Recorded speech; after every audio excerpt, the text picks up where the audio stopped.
This is the Noctua NF-A15. It is the feature fan on the Noctua NH-D15 air cooler. Arguably one of the best air coolers on the market today right now. But let's talk about this fan specifically and whether it is a good fan or not. And that's what I want to talk about today in computer tech and more.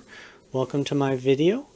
If you haven't subscribed, please hit that subscribe button and check out my other fan videos linked in the video description, as well as my Patreon page. And thank you for all of my supporters who help make fan testing like this possible. Let's jump right into my graphs and take a look at this fan, and then we'll talk about it and its features. Before we get into the graphs, here's the data for the NF-A15 150mm fan.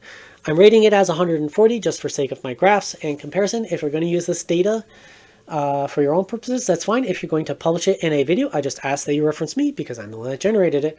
Okay, let's move on to the graphs. All right, this first graph here is distance from the fan versus airspeed, which is the vertical.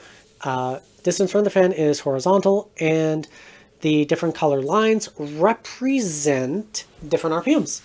So in a perfect world, the fan would lose no air velocity as it got further from the fan. So in other words, if a fan had 2 meters per second right next to the fan, it would have 2 meters per second all the way on the other side of the case. We don't live in the perfect world, ideal world. So what we're looking for is a line as flat as possible with the least amount of loss as possible. That indicates that the fan is focusing the air more. And for these larger fans, particularly like 180 millimeters, they just fill the case and move a huge column of air through it at once. 140 still have room for the air to spread out, but they'll do a little bit better than 120s in this test.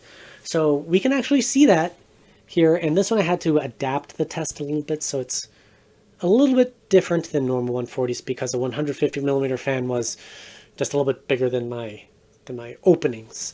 But it still performed really well. There was almost no loss in its performance from the front to the back. But that being said, at its minimum RPMs, it was just absolutely terrible. It moved almost no air at all. At its higher RPMs, it moved pretty well. But without anything to compare to, this is irrelevant data. So let's move on and see how things compare to other fans. First up here is RPM versus air speed. Sorry, moving my camera pointing at the screen. And over my composite average fan, which is the red line here, indicates better performance. So here, the A15 is indicated in the light blue aqua-ish color. The NF-A15 Redux is indicated in the green, and the blue line is the NF-A14. And right here, right off the bat, you can see that they're basically all equivalent. There are some slight variations where the NF-A15 appears to be slightly over the average other fans, but we're going to say that they're basically equivalent. Next up, we have RPM versus CFM. Again, over the red line indicates a better performance. So here we can see that the NF-P14S is basically better than the rest. The A15 is a little bit better than the A14 in CFM versus RPM, but it doesn't have the same sort of top end as the A14. So it doesn't quite carry on, doesn't have the same maximum CFM. Next, we have noise versus CFM. Here I added one more fan, the Silent Wings 4 Pro 140mm fan. My average fan is the red line. And so the best performer is any fan over that red line in noise versus CFM. And the NF-P14S is the top performer here. The A15 is basically the worst of these fans in noise versus CFM. It produces more noise for how much air it pushes, despite being efficient at moving air at a given RPM. So the A14 is basically in here a little bit below the average fan. The A14 or the SilentWings 4 Pro is again a little below the average fan. In RPM, which is the vertical axis, versus noise, the horizontal axis, again, the average fan is the red line. The NF-P14S sits basically right on the average fan. So over that red line is good performance, or better performance. Sitting on that line is basically good performance. Sitting below it is not so good or bad performance. And here at RPM versus noise, we can see that the NF-A15 is pretty bad. It makes a lot of noise for its given RPM. Compared to the other fans, let's keep ourselves moving. In this graph, we're taking a look at noise normalized at 40 decibels by my microphone's readings, distance from the fan, horizontal, versus airspeed, the vertical. So better performance is higher. And at the very beginning, close to the fan, we have the NF-P14S, and it drops away very quickly. The average fan here is this greenish blue. The NF-A15 is right here. So it,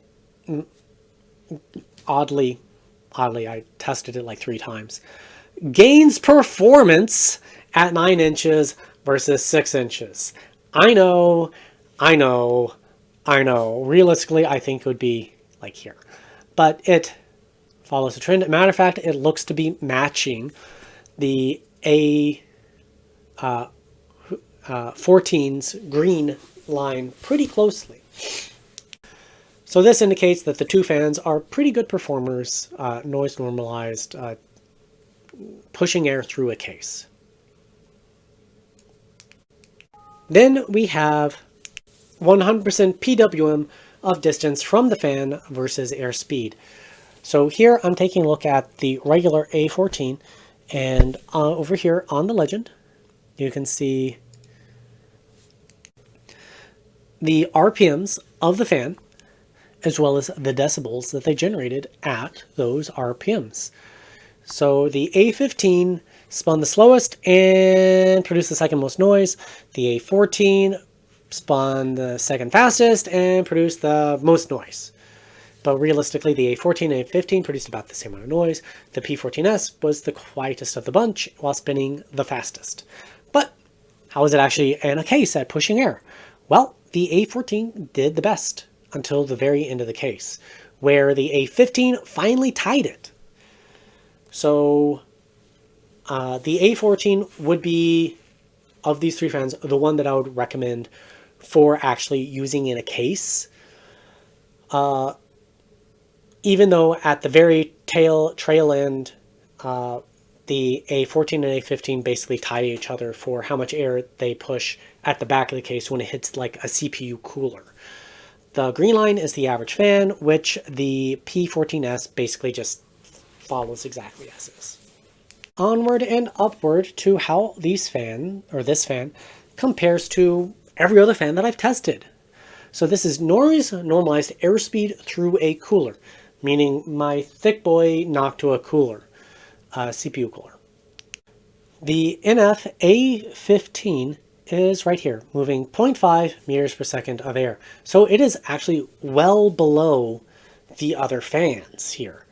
Either it's not very well pressure optimized, so it does particularly bad on my cooler, or I really can't explain it. But the A14 right here, highlighted, is significantly better at 0.9 meters per second of air. And the P12 Redux is again, or P14 Redux is even better. So unless you're buying it to replace the cooler in your NH-D15 CPU cooler, I would not recommend this fan, just so far. At 100% PWM through my CPU cooler, the average fan right here in gray is 1.7 meters per second of air. The A15 is right here at the bottom. It produces 56 decibels of noise, moving 1.4 meters per second of air. So compared to the stock fans that come in the Torrent PC case that are also 140 millimeter, the X2 GP14s spinning at 1,685, producing 50.5 decibels of noise, move 1.6 meters per second of air through my CPU cooler. So they are much better. And the A14 regular is right here at 1.8. So there we have it for my particular cooler. It is a little bit more pressure optimized than the wide, more open spacing of other coolers. So let's move on to the next graphs. Next up, we have noise normalized distance from the fan versus airspeed. So horizontal axis is distance from the fan. For the reading, the vertical is the airspeed, and the different color lines are the different fans. The A15 sits right here, this blue line. So it's actually towards the top of the graphs as a noise normalized case airflow fan. It does, I would say fairly well. It isn't the best. The Sinowinks 4 Pro 140 is better than it. The NF-A15 3000 is better than it. Again, these are noise normalized. And what's this red one? The Sinowinks 4 120 is better than it. But the Noctua A15 is adequate. How about at 100% PWM? At 100%, the A15 is basically a flat line, which is actually very impressive. But it's not really a high performer here. It doesn't move a lot of air at the very beginning, and then it just sort of catches up as time goes on. So if your case can fit 2 of them somehow at the front, they may be an excellent choice, but I think there are other better choices out there. But yeah, it did all right. In noise normalized airspeed at 9 inches, so my composite average fan here is moved 0.8 meters per second of air, and the NF-A15 is right there, this purple line that I just highlighted right there, moving 1.1 meters per second of air. So it actually moves a good amount of air, noise normalized at this value. But it is behind the A14, despite spinning slower, and it is well behind several other fans at this noise normalized value. How about at 100% PWM? Well, here it is. We are at 100% PWM, and here's the A15 moving 1.8 meters per second of air. It basically is sitting right at what the average fan pushes through a case at the 9-inch mark. This graph is a little bit misleading because we have 3,000 RPM fans here, so it's not truly a fair comparison, but it is what it is. So if you really need to flush air out of your case because things are starting to get too hot, then this is where things would matter. For its given air velocity, it's on the noisy side. It's about the same as the Arctic F12, a $10 fan. And what else is about 56? The NF-A14, regular one, produces about the same amount of noise, but the A14 moves more air. All right, let's move on to the next graph. This next graph is case airspeed at 6 inches versus decibels. So better fans are going to be over here towards the top. Worse fans are going to be shifted in this direction, towards the bottom and the right side. So right here in this orange line that I have highlighted, so you can see the little tick marks on it, we have the A15. It's basically sitting right there in the middle of the road at that 6-inch mark, airspeed versus decibels. The NF-A14 3000 is definitely performing the best, or one of the best. The very best is over here, and it's the Sinowinks 4 Pro 120 millimeter size fan. And the worst performer down here is the NF-S12A. This next graph is noise normalized CFM. So we're going to be focused at the top of the graph. And this is the 140 millimeter apparatus and larger. Again, the apparatus I used for testing 140 and 120s is different. That means that the two fan sizes are not directly comparable. However, the 150 and 140 are directly comparable because they're using the same test apparatus surface area. So when taking a look at that, the NF-A15 is the worst performer in noise normalized CFM. The other fans are listed there for you to take a look at, but the A15 just really is not impressive to me. All right, let's take a look at how it looks at 100% PWM. At 100% PWM, the A15 drops from last place to second to last.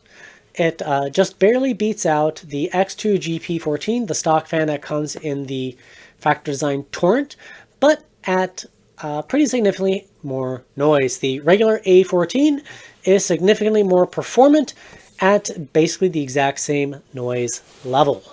Noctua NF-A15. For the real test, I'm going to be using a different brace because it's tilted, but I didn't notice any additional vibrations.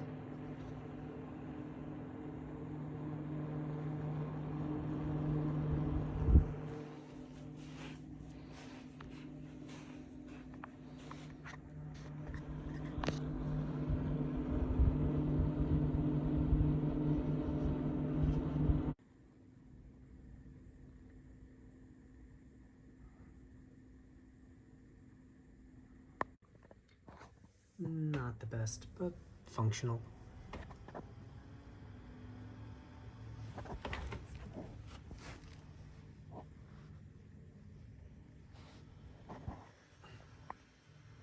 Then when we're taking a look at CFM versus decibels.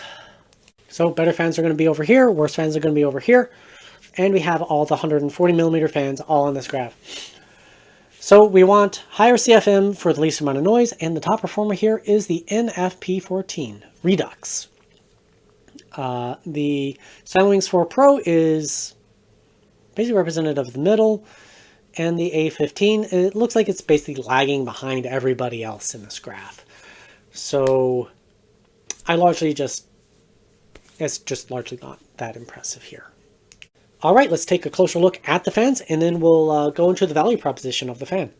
So I'm going to move fairly quickly through this value proposition because realistically, you're not buying this fan as a case fan. You're going to buy it to replace the stock fan in your NH-D15.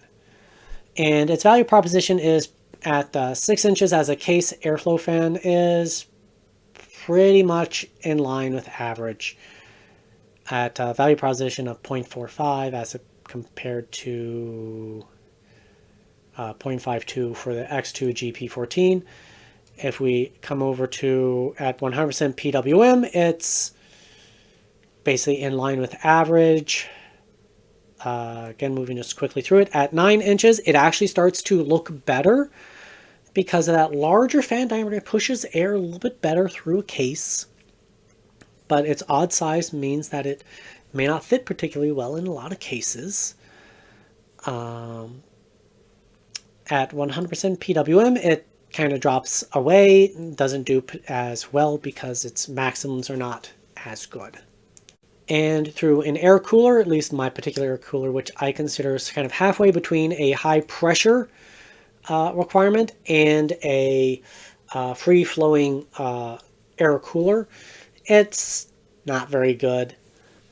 At 100% PWM, the next graph also kind of lags behind, kind of middle-ish.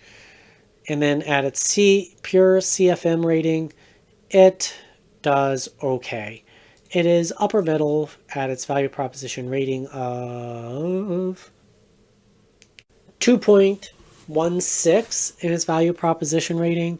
So as compared to the NF-A14 regular, that's 2.48. So there it is at 100% PWM. It's okay. It's a little over than the average as it would appear. But yeah, let's go into the conclusion and we'll talk about this fan there. All right, we finished all the graphs and let's talk about the fan and its design and features. So first and foremost, this is what Noctua calls the round series of fans, meaning it isn't compatible with being a standard case fan because, well, the hole is in the wrong spot. But it would be compatible with, I believe, most of their air coolers if you were to have the bracket, correct bracket. But primarily, you would just use this on the NH-D15. Okay, with that said, it's got the vibration dampers, which can be replaced. You can see in there. But these aren't their standard ones that come in the packet. Let's take a look at the back real quick. There's your power cable. I mean, it's nicely sleeved, but it takes up a lot of space. But this is a 140 millimeter fan, so realistically, that much loss in surface area is not going to be the biggest problem here for this fan's performance. It is rated RPM as 1,200. I think we're going to talk about that on the box when we get to that. The back of the blades is fairly basic. They're not even, they're not very steep. They're pretty flat. It's got their standard dimpled interior. I like to call it like a golf ball. It's just what I like to call it. On the front of the fans, we see these flow guides. And I like the easiest way for me to create an analogy for you is to think of them as like on an airplane wing. What these do is just help guide the airflow over the wing so that it stays in a more laminar type manner, so it flows over it more smoothly. It is just the easiest visualization that I can think of for someone who isn't in the aerospace field. With that said, I do have a degree in computational fluid dynamics, but I don't currently work in that industry in particular. What else can we talk about on the fan? It's got a stepped inlet, which just helps guide the air into it. Other than that, it's pretty bog standard for a Noctua fan. Comes in the box. It's got the vibration dampers. It's got some standard screws. The lowest noise adapter, extensions, 2 fan. I think I already said screws. So it's kind of funny that this comes with like case screws, because depending on your case, if you just got like a wide opening back, so I have a fractal design torrent, I could just mount this wherever the heck I like. But if you have a more closed off case, it may not fit because of the hole spacings. Let's take a look at the box real quick. 140 millimeter frame with a 150 millimeter width. So that means that it should be a larger fan than a regular 140 millimeter fan, even though they're rating it at 140 millimeters. Actually, I need to correct myself. These hole spacings do line up with 140 millimeter on the back of my case. So this is actually a 150 millimeter fan. Anyways, carrying on. But the odd design allows them to fit a little bit bigger fan into kind of that odd space. But we found its performance a little bit underwhelming. Flow acceleration channels, that's what they like to call these guys, those ribs. AAO frame, stepped inlet design, inner surface microstructures, anti-vibration pads, custom designed BWM, IC signals with SCD. I don't know what SCD stands for. All right. So then we're looking at the inside of the box and showing, it's got their standard Noctua diagrams as well as their bearing type, the SSO2 bearing, and what the stepped inlet is supposed to do versus a conventional So in other words, it just helps with the boundary layer going into the fan. And on the back, the A15 max rotational speed is 1,200. Max airflow is rated at 115.5 meters cubed per hour. Max acoustical noise in decibels is 19.2. Max static pressure is 1.51. So this is not a static pressure optimized fan. This is purely basically an airflow fan. Matter of fact, with that low static pressure, you really want a somewhat wider spacing between the fins, unlike my Noctua NH. No, it's not an NH. In a U12, something like that, where the spacing is actually relatively tight. Sorry, I got a little out of focus there. With the low noise adapter, those are the other specs. So, what are my thoughts about this fan already? Well, let's go to the conclusion. So, as an air cooler, I found it lacking, especially compared to the A14 as a case fan. First, it's odd in the whole arrangement, but it does fit in the 140 millimeter screw holes, but your case may not fit it because of its a little bit larger size. Then it's still outperformed by the A14 as a case fan. All this makes me wonder about the A15 and why in my testing the A14 just outperforms it in basically every single way. That means the only thing I can say about it is that the cooler, the NH-D15 that this fan right here comes with, must just be specifically optimized for this fan with a larger surface area and those nice wide gaps to allow this fan to just waft air through it, creating a good, strong, steady flow, keeping, well, the CPU nice and cool. While the old version of essentially that cooler using the A14 must have been a bit more brute force. That is the only thing I can think of. Would I recommend buying this fan for your case? Not really. Would I recommend buying this for your standard cooler? Not really. But if you need to replace your fan in your NH-D15 for some reason, well, I think I'd probably see if the A14 would work first, and see if I get better temperatures that way. But these are my thoughts on the NF-A15. It's just what I ended up with my testing. Please subscribe for more content. Please check out my Patreon. It's having supporters like you who will fund this channel and allow me to improve my testing so that I can buy better equipment in the future to revisit these fans with, well, a better microphone that's specifically designed for noise testing. But anyways, thank you very much for watching, and I appreciate all of you checking it out, and have a great day. I'll see you all next time.